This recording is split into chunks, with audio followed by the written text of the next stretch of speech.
Teaching a dyslexic learner can be as rewarding as it is challenging. Every student is different, and the teacher or parent needs to work out the most effective way for their pupil to learn. But there are some basic principles that can be applied to most learning situations to help teachers and parents create a foundation for learning with their pupil. I start with the premise that all children are fantastic learners. It's just that sometimes the way they're taught doesn't match the way they learn. It's about finding out from the individual child what their potential learning strengths and their potential ways of memorising that work really well for them are. What do you like especially about what you've done with the small letters? It stayed in the yellow. Stayed inside the yellow, good girl. It's a very personal thing sometimes working with these children, because they do come with a lot of anxiety sometimes about their skills. The school environment can be really crushing for children who have difficulties. It's nobody's fault, it's just that's the way things are. And this kind of support, you know, you realise that you're doing not a counselling job, but you're there talking about their self-esteem and how to raise that, and really acknowledging the successes. And it may just be tiny steps, but you have to acknowledge those successes and work with it. So you do get to know the children quite intimately. You get to know their learning strengths, what they don't respond to, what they do respond to. So it can be quite a sort of personal journey with some of the children, yeah. Well done. I think you've both done really well. Thank you. As well as working out how their pupil learns best, for instance whether they prefer a narrative, visual, audio or some other learning route, it's also important to find out about their interests and hobbies.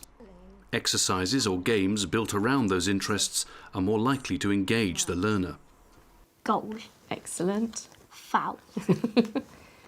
For football mad William, Katie builds word games around the sport and his favourite club. Penalty. Well done. How did you work that out? One of the key things with new pupils is getting that rapport, for them to realise that it's okay to make mistakes. Nobody's going to get cross. You know, if they make a mistake, then it's for me to think, how am I going to make sure that that either doesn't happen again, or we address it in a way that is non-threatening, so that we can make it into a learning opportunity. Letters, 7. Letters, 8. I've got Stanford. What's your word? I got penalty. Penalty. So do I get these? Yeah, you got them all. Oh. Individual is key. Children who have got difficulties, we can do something to help them fit in rather than the other way round, expecting them to fit in with the way we are. Because each learner is different, a one-to-one session is preferable, though not always possible. A good teacher can then plan a lesson for the specific pupil and adapt the session, if necessary, as it progresses. Obviously, I'm always watching out. Some learners can get very distracted, very tired easily, because they're working so much harder to concentrate, particularly if they've got attention issues. Some learners need to move around, so we may get up and we may actually play a game on the floor or move to a different workspace. You have to be very vigilant so that, you know, in the moment you can change the lesson, you can change the direction of the lesson to ensure that you're getting the most out of your learner. Now, I thought it'd be quite a good idea to look up where this word originates. Have you any ideas where it could originate? The learning environment is important too. It should be colourful, well organised and inviting, with a minimum of external distractions. The learner will get to know their environment, and the more comfortable they are with it, the more relaxed they'll be about their learning. You want stuff that's eye-catching, but not busy. So you don't want too many things on the wall, not too much for the children to get distracted by. So I have all my resources in boxes like this, and then I have some important information on the wall that the children can access simply, but there's not too much that will take their mind off the activities that we're actually doing at the time. This morning we're going to learn about vowel sounds. And we're going to use this little card to help us. Here is. At the start of each session, the teacher should take time to explain what's going to happen. This will help dispel any apprehension about the lesson. This acts as a visual timetable so that when the children come in, they'll know that we're going to do some puzzles, some thinking about how things go together. So this might work for sentences or just for spelling, and then we're going to use some thinking skills, and then they'll know that they've reached their goal, and that's the end of the session. For some children, they like to take it out when they've done it, because then they feel a bit like a tick list, you know, I've done that, it's gone. It shows them a natural progression of how the lesson's going to be. If they have no idea what they're going to come in and do, here they know that they've got 4 tasks, and then once they've done those, they know that that will be the end of their session. We're going to just find out if you know what a syllable is. Do you know what a syllable is?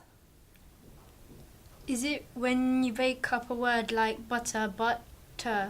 Yeah, so... It's also important to check how much the learner already knows. Getting the pupil to reinforce their existing knowledge can be a good confidence builder. Some words on. So the first one, how many syllables in that word? 1. 1 in the first one, so hot. When the lesson gets underway, it's vital to make it multisensory. Use a variety of approaches, including games, to teach each principle. Good, okay. Lily, quick. For a dyslexic learner, they need not just to have black and white on a page, they need to have it in different senses. So they need to see, to hear, sometimes to feel. So for younger students, I have feely toys of the different vowel sounds, and then different ones for the vowel names, so they can feel it, and then they have a different memory rather than a visual and an auditory. They actually have a kinesthetic, the feely memory of the letters. And we have the letters on sandpaper or on foam so that they can feel it and actually move the letters individually around. Any individual child will have a range of memory strengths that work for them. They might have 7 or 8 different types of ways of learning that work for them. Let's suppose that they are what I call video memory, running back a kind of video in their mind. Maybe colour is a good memory anchor for them. Maybe rhyme is a good memory anchor for them. So in the teaching point, you will want to put 3 memory strengths together. So you'll be teaching with video and with video memory by acting something out. Maybe literally putting it on video memory now that we've got technology that we can do that. Making good use of colour for your teaching point and building in rhyme. And those are your 3 memory strengths together for that individual. Information should be given in small chunks, with the learner given positive feedback and reinforcement at each stage. Really, really well done, Alice. You've mastered the sound of the Y now, okay? At the end of each session, the teacher should check how much the pupil has understood and whether they feel happy and confident with their progress. This can be a helpful pointer in planning future lessons. I think it'll be okay. I think it'll be okay because our spelling system is very weird. Very weird because we have all sorts of different sounds for the letter I, for the letter E, loads. Do you think you might enjoy learning though? Yeah, okay. Yeah. That's great. Alice, I really enjoyed reading your review. You clearly got the task. You've made a fantastic draft. I'm glad that Giving verbal feedback on work is an important part of the dyslexic learner's journey. It reinforces the sense that their work has been properly appraised and can help the learner's self-esteem.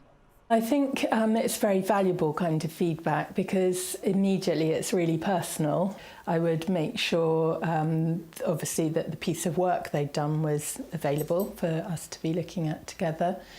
I would always give the most positive version of anything, even if they've completely misunderstood the task. It's really important that they feel there's great credit to having spent the time on it, just for you to be really aware and appreciative of how much you've asked of them and how much they've given. Because once you've got them on side in that way and they feel that everything you say is supportive, even if you have to say you've done this completely the wrong way, you can find a way of saying, we can improve this, or, you know, my suggestion for next time, etc. Do you think that's a long vowel sound or a short vowel sound if it's got an A? Long. Long, good girl. So it goes in with the long line. The long line, good. It's worth remembering there are no quick fixes with teaching a dyslexic learner, and the teacher may have to spend considerable time building a rapport and working out what works best for their student. The important thing is to work together to find the best way of learning for each pupil. It can be really fun to work with children, and you do become quite special to them because their vulnerabilities are really exposed, which can be different from the relationships they have with other adults. Also, you might work with them for a very long time. So I worked in a school and I would work with them, you know, they would go through one teacher, maybe another teacher, and they'd still have a link to the person that's helping them with their dyslexia needs. So you have a long-term relationship often, which can be very special.